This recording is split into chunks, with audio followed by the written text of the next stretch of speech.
Throw this one to Laura, because I'm very interested to hear your take on this, Laura. Okay. This whole Ian Garry situation, right? Remember, you know what I'm talking about, and the thing with his wife and all the rest of it. And we stayed away from it pretty much, and we're not delving deep into all of that. But Harrington, I'll let you set it up just for the people. Laura will no doubt be very well aware of this. But he's now calling what is he calling Sean Strickland? I don't know. Well, what's he calling him or saying? The pot or the kettle black. I'm not sure.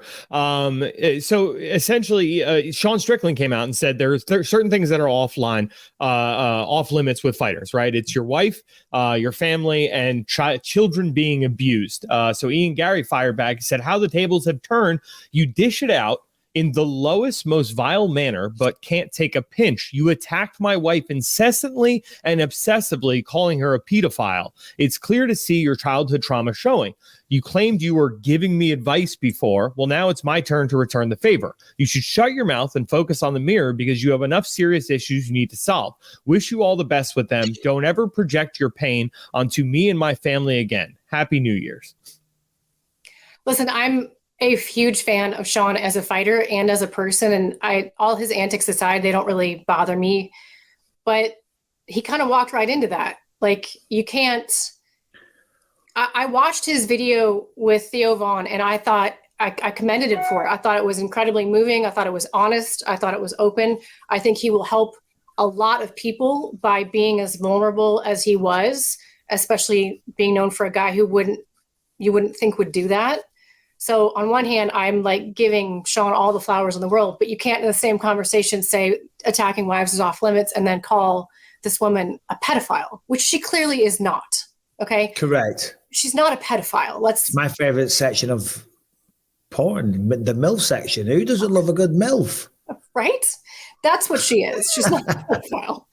And so you literally just said you can't attack people's wives, and you called his wife something horrendous, and then did it more than once, and did it, where the whole internet's going to see that and her kids are going to read it. So I applaud Ian for saying something. To be honest with you,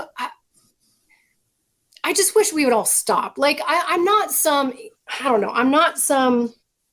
prude that thinks like, I realize what game we're in, right? I actually prefer guys have physical fights than do this shit, if I'm being honest, because that way the family doesn't get dragged into it. And that way there's not statements and altered photographs that live on the internet for years and years and years for your kids to have to Google, when they get of age. That's the stuff that really bothers me, is like the fact that things that are said now are permanent. If you're going to get into a fight with each other, go for it. Like, I actually liked the fact that he fought Dricus, and I like how Dricus handled the whole situation. It's just, I'm so sick of how the way that people talk shit now in the game has changed. And I think, you've got people out there saying there isn't a line. Well, there is a line, because you don't see these guys using racial slurs. They would never, because they know better, right? It's territory. It's a line we do not cross. There is a line. It's just, it keeps moving. And I think we need to move it back where we don't talk about wives. We don't talk about kids, and there's some amount of decorum. I miss your shit talk, honestly. Like, I thought you were great at it. I missed Chael, who could dress someone down in the most creative way, and Chael wouldn't even cuss. Like, no. I like the creativity of attacking the fighter himself. Fine, you want to call him a pussy, you want to call him that, blah blah blah. Like, I'm not innocent in that way, but you have to quit bringing in third parties who have very little or if nothing to do with what's going on. And I'm not necessarily even like saying that Ian Garry's situation is blameless, because he did that to other people. It's like become this giant, everyone is a huge hypocrite. Ian's a hypocrite. Sean's a hypocrite. Like, how about we all just stop? Like, stop being such assholes and bring it back a little bit. Well, you're absolutely right. And it has become kind of a merry-go-round to a certain degree. He said this, so I'm going to say this, and all the rest of it. And it does become a vicious cycle. However, I don't think it's necessarily just about the fight game. And you're right, this kind of the trend in trash talking, for want of a better word. I don't like that term. It's just people talking shit because they're going to fight. You know what I mean? But they call it trash talk. I think it's more to do with what kind of person are you? Because I think when you go for wives, when you go for children, listen, I'm a massive fan of Dricus when you're bringing up dead parents as well. You know, I honestly, I'm a huge fan of Dricus as a person. You know what I mean? And I guess at that moment in time, he was trying to go for the jugular and trying to elicit a really emotional response and try and get in his head and all the rest of it. But I didn't like that. You know, Colby talking about Leon's dad. I mean, what that comes down to, and I guess. And what's crazy is Sean O'Malley, like, no one even is talking about what Sean O'Malley said, which isn't even true, but like, throw him. What did O'Malley allegedly say? Well, because remember at the press conference, it was actually Sean O'Malley that was first. It was like, at least my dad didn't F me, which Sean has come out and said, that's not true. Yes, I was physically abused. But remember, Sean O'Malley was the first one to bring up Sean Strickland's dad and come at him because he was siding with Cheeto. It was a whole giant, like, that press conference was the biggest cluster. Yeah, well, I was going to say that it comes down to more about the individual. You know what I'm saying? It's not necessarily certain things are off limits. You know what I mean? It's like, what kind of person are you? You know, what kind of, you know, how far are you willing to go? Like, I would always talk shit about my opponent. Yeah. And fair enough, maybe their coach or whatever, whoever kind of inserted themselves into the equation to a certain degree. You're not going to talk about people's mothers, children's, wives, whatever, because number one, they've got nothing to do with it, right? I guess the cornermen, if they insert themselves, they have got something to do with it because they're the cornermen, right? They're going to be there ringside and all the rest of it. But people like wives, etc., it's just, how good of a person are you? If you're a shitty person, then maybe you'll come out with that stuff. If you're a decent person, then you know better anyway. You shouldn't need to say this. It's not that this is off limits. It's off limits everywhere. Right? Do you know what I mean? People don't go around talking about, it's one of the biggest no-nos. You don't talk about my mother. I mean, who was it did that at the press conference? Who was it? Who ran it? Michael Chiesa. You don't talk about Mama Chiesa. But you don't do that at school, on movies, everywhere. You don't do that, right? People know that. Do you know what I mean? And I guess in the fight game, because you are trying to win and you're trying to get that emotional response, and you maybe trying to get in their head and get them out of their game plan or off their game plan, then maybe that's why they choose to do that. But then again, that makes it even worse, because if you consciously choose to say something like that deep, that nasty, and that vile in the cold light of day, you sit there at home and you think, here's what I'm going to say. You know, then that makes you even worse. Granted, sometimes tempers flare, emotions start to run. I've said things that I regret, not building up to a fight. In fact, I guarantee I have, but nothing ever like that. But that's ultimately what I think it comes down to. How good of a person are you? You know, I mean, because back in the day, as you say, the racial stuff, you know, there's no tolerating that stuff in this day and age.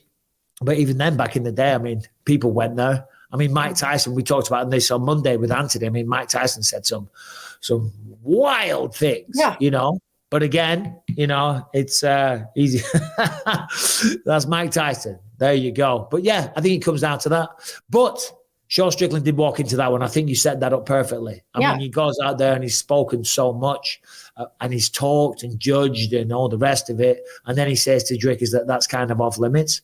Well, if anything, there's one person where it is on the table, I would say that would be Sean. And again, I'm not talking shit against Sean. We're just looking at it, looking at the facts, looking at the data that has presented itself with a clear view. Well, if Sean's going to talk about people's wives and all the rest of it, then I guess, well, that's fair game, right? That's the game you want to play. Well, how about this? Yeah. And I think all of those guys individually are good people. Like I think Dricus is a great guy. I think Sean's a great guy. What little I know of Colby, when I interact with him, when he's not in character, he's awesome. So yeah, he is. I have nothing bad to say about these people as people, but I think I see things differently now because my son is finally at an age where he's starting to like look things up. And it sucks that certain things live on the internet that are said about you and that aren't true, or just like that are just shitty. Like the other day I had posted something and I was trying to like interact with the comments because I had just posted it and whatever.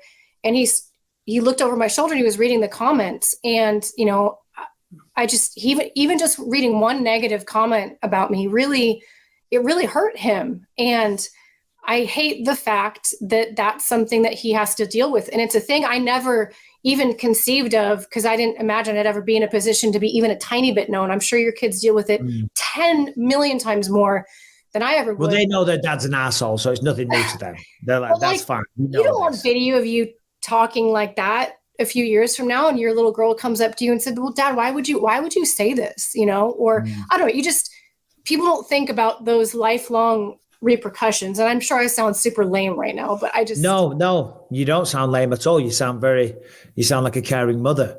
And that's how you should sound, you know. And yeah, you're right. In this modern day and age, certainly in the fight game where there is cameras around, on social media, on Twitter, things do last forever. I don't know what it is. There's all these bots on Twitter these days, isn't there? And all these like wannabe, like, you know, they're not real. These girls, you know, with the boobs out and stuff, they're liking posts of mine from like 10 years ago. And I'm like, who's liking this? And you look it up, it's like, want to play? A girl with the tits out and she's got 1 follower. You know, if anyone falls for that, then you are the dumbest person on planet Earth. That is not a real person. I don't think so anyway. Should we investigate? I might just check it out. No, but you're absolutely right, Laura. You're absolutely right. Because like sometimes things that I said, it's the other way around. For you don't want people talking shit about you and saying things that aren't true and all the rest of it. But I'm talking about stuff that I have said. You know, and it's nothing to do with people's mothers or anything like that. But then sometimes I'll stumble across an old interview and I'm swearing like crazy and I still have a foul mouth, but I'm swearing and I'm just acting in such a way and like a little bit hooligan-esque, you know, because we all grow up and we mature, some faster than others. You know, I'm still catching up, but, you know, I'm doing better these days. And then you look back at some stuff and you just think, Jesus Christ, why did I say that? That doesn't look good. On a somewhat related topic, have you ever noticed that Sean Strickland looks a lot like you did on Tough 3? Like you guys are very, very similar looking. People say that all the time. I get sent a side-by-side image regularly on Twitter. It's striking. Like you don't look anything alike right now. Nothing. Nothing. But when you had the hair roll short, and when you did too, I'm like, oh my God, that's Bisping. I'll shave my head. And I was an obnoxious, loudmouth asshole. You said it, not me. He's the American Bisping. What can we say? Yes. Although I felt I just was a bit more entertaining in the octagon. Anyway,